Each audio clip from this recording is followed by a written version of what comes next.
इस वक्त बात करने के लिए हिमाचल प्रदेश में कैबिनेट मंत्री विक्रमादित्य सिंह हमारे साथ हैं। सर, आज एक बड़ी लंबी बैठक चली है, क्या कुछ चर्चाएं हुई आज?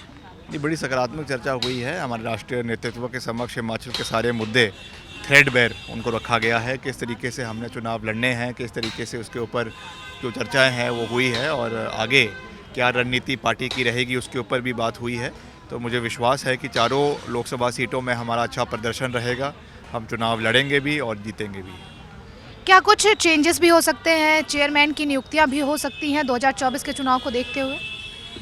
निश्चित तौर से होनी चाहिए और हमारे राष्ट्रीय नेतृत्व ने भी मुख्यमंत्री जी से ये बात कही है कि जल्द से जल्द जो भी नियुक्तियां होनी है वो जल्दी हो जाए, ताकि उससे पार्टी को फ़ायदा मिले, पार्टी का मुराल बढ़े, पार्टी के कार्यकर्ताओं का मुराल बढ़े।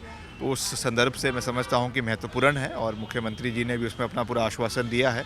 ये ज़रूर है कि सरकार में एक वित्तीय संकट निश्चित तौर से है और प्रदेश में हम किस तरीके से भी आपदा के दौर से गुजरे हैं, मगर फिर भी हमने उसमें एक सकारात्मक तरीके से अपनी भूमिका को निभाया है। तो मिलकर इन सब चीज़ों को भी आने वाले समय में किया जाएगा और आगामी हमारे जो 3 महीने हैं बहुत क्रूशल है, तो इसमें हम एक पूरा जनसंपर्क अपने लोगों के साथ बनाएंगे। लगातार उनके साथ मिलना मिलाना होगा, उठना बैठना होगा, ताकि चुनावों में एक अच्छा प्रदर्शन जो है वो पार्टी का हो। लेकिन इससे पहले के चुनाव की अगर हम बात करें 2019 में, तो सभी सीटें कांग्रेस हार गई थी। क्या लगता है कि 2024 के चुनाव में कौन सा हैट्रिक अपनाएगी जिससे वो धराशाही कर सके बीजेपी को?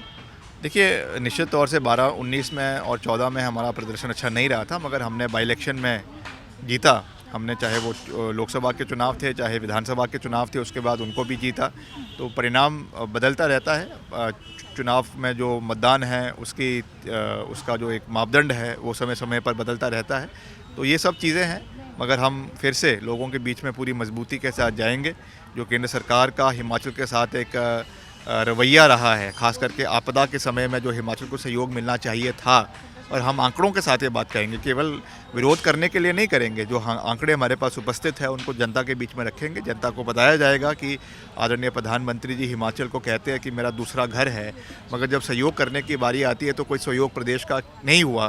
तो ये सब चीज़ें रखी जाएगी और जनता का समर्थन प्राप्त किया जाएगा और चुनावों में अच्छा प्रदर्शन पार्टी का होगा, ये हमको पूरा विश्वास है।